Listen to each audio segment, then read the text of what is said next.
Hello, welcome to Jeeda's maths channel. విద్యార్థులారా, ఈరోజు మనం మొదటి అధ్యాయం అయినటువంటి వాస్తవ సంఖ్యలు పాఠాన్ని నేర్చుకుందాం. ముఖ్యంగా ఈ అధ్యాయం లోపల భాగాహార విశేష విధి, దీనిని యూక్లిడ్ ప్రతిపాదించిండు. ఈ సిద్ధాంతం ప్రకారము మనము గాసాబాను కనుక్కోవాలి, అదేవిధంగా ఇతర లెక్కలను కూడా సాధించుకోవాలి.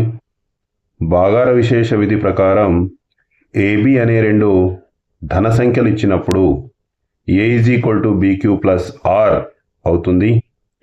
ఆర్ అనేది 0 లేదా 0 కంటే ఎక్కువ మరియు బి కంటే తక్కువ అయ్యే విధంగా ఏకైక జత పూర్ణాంకాలు క్యూ కామా ఆర్లు వ్యవస్థితం అవుతాయి. ఇది యూక్లిడ్ భాగాహార విశేష విధి సిద్ధాంతము. ఈ సిద్ధాంతం ప్రకారం ఈరోజు అభ్యాసం 1.1లోని లెక్కలను సాధించుకుందాం. అభ్యాసం 1.1లో మొదటి బిట్లో 1వ లెక్క, యూక్లిడ్ విశేష విధి ఆధారంగా క్రింది జతల గాసాబాను కనుగొనండి. మొట్టమొదట 900 మరియు 270. యూక్లిడ్ విశేష విధి లోపల రెండు ధనపూర్ణ సంఖ్యలు ఏ కామా బీలు ఉంటాయి. ఏ కామా బీలు ప్రకారము క్యూ మరియు ఆర్లు వ్యవస్థితమవుతాయి. ఇక్కడ ఇచ్చిన ధనపూర్ణ సంఖ్యలు 900 మరియు 270. ఈ రెండింటి లోపల 270 కన్నా 900 ఎక్కువ. కాబట్టి 270 తోటి 900ను భాగాహారం చేయాలి. యూక్లిడ్ భాగాహార విశేష విధిని అన్వయించుకుంటే A is equal to 900, B is equal to 270. Euclid భాగాహార విశేష విధి సూత్రం A is equal to B Q plus R. ఇందులో క్యూ భాజకము, ఆర్ అనేది శేషం.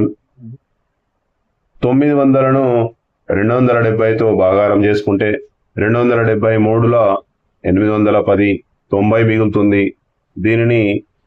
దీనిని యూక్లిడ్ విశేష విధి ప్రకారం రాసుకుంటే 900 is equal to 270 into 3 plus 90 మిగులుతుంది శేషం.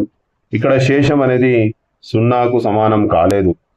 ఈ శేషం 0 వచ్చేంత వరకు ఈ సోపానాలు చేసుకుంటూ వెళ్ళాలి. ఏ భాజకం చేత అయితే శేషం 0 వస్తుందో అదే మనకు గాసాబా అవుతుంది. తిరిగి ఇక్కడ 270కు 900ను భాగాహారం చేసుకోవాలి.